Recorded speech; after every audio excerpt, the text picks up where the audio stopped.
Valeurs de leadership du directeur VCP Claude. Voici Chuck Rap avec Multiply, un podcast destiné à encourager les planteurs d'églises de village.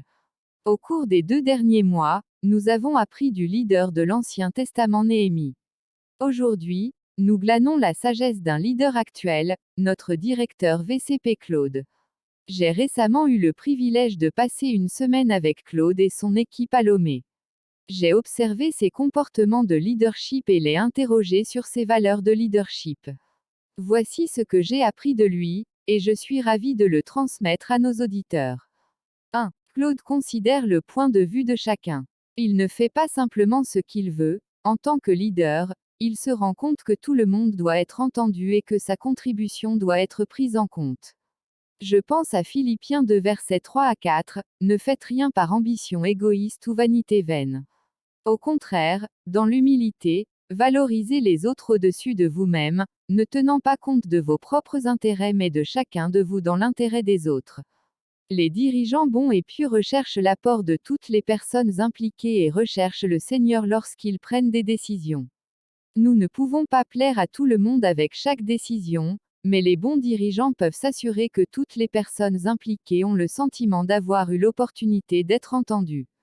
2. Claude est prêt à aider. Cette valeur est démontrée de diverses manières. Il peut s'agir d'une formation, d'un conseil ou d'une aide pour une tâche. Il a également établi des fonds dans le budget du VCP pour aider les principaux dirigeants à répondre aux besoins de santé ou d'urgence. Claude sert ceux qu'il dirige en les aidant à la fois avec les compétences du ministère et les besoins pratiques. Les bons et pieux dirigeants cherchent à servir ceux qu'ils dirigent. 3. Claude s'adapte à ses comportements. Quand vient le temps d'être sérieux et de travailler, Claude se décrit comme le premier là-bas. Quand il est temps de se détendre et de s'amuser, il est libre de profiter du temps avec tout le monde. Il donne l'exemple et aide les autres à savoir ce qui est attendu dans une situation particulière. Cela me rappelle les paroles de l'apôtre Paul, suivez mon exemple, comme je suis l'exemple du Christ. 1 Corinthiens 11 verset 1.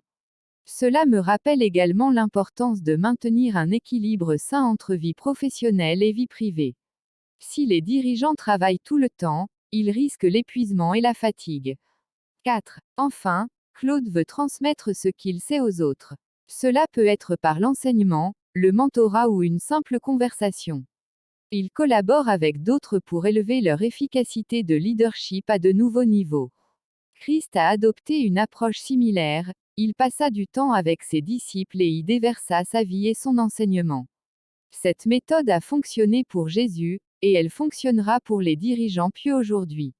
Acte 4 verset 13 nous dit que, quand ils virent le courage de Pierre et de Jean et se rendirent compte qu'ils n'étaient pas scolarisés, des hommes ordinaires, ils furent étonnés et ils remarquèrent que ces hommes avaient été avec Jésus. Cela a été un mot d'encouragement pour les planteurs d'église.